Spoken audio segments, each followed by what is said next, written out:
What was the Port Huron Statement? Have you ever wondered how young people in the 1960s voiced their hopes for a better society? The Port Huron Statement is a key document that captures that spirit.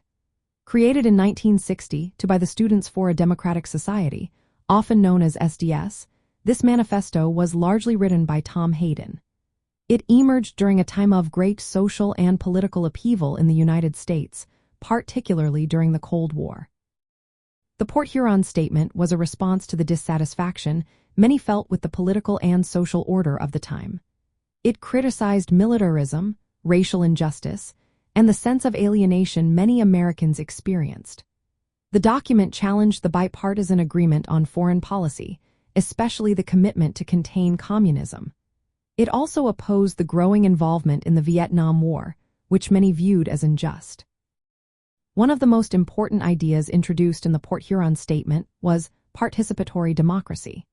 This concept called for a more engaged form of democracy, where individuals would actively participate in decisions that affected their lives. Instead of being passive subjects of distant political elites, people would have real control over their communities.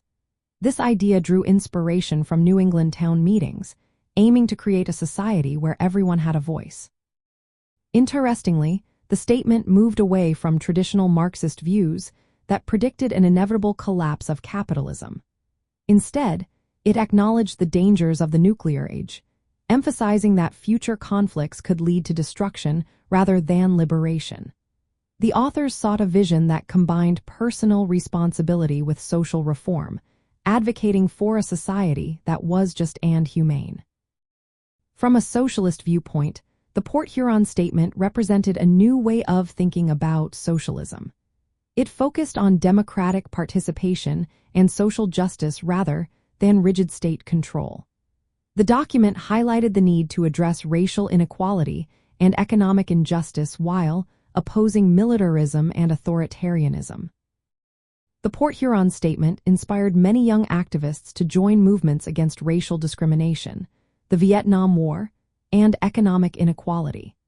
It emphasized that true democracy requires active participation and social responsibility from all citizens. This manifesto remains a significant historical document that reflects the aspirations of a generation seeking a more equitable and democratic society.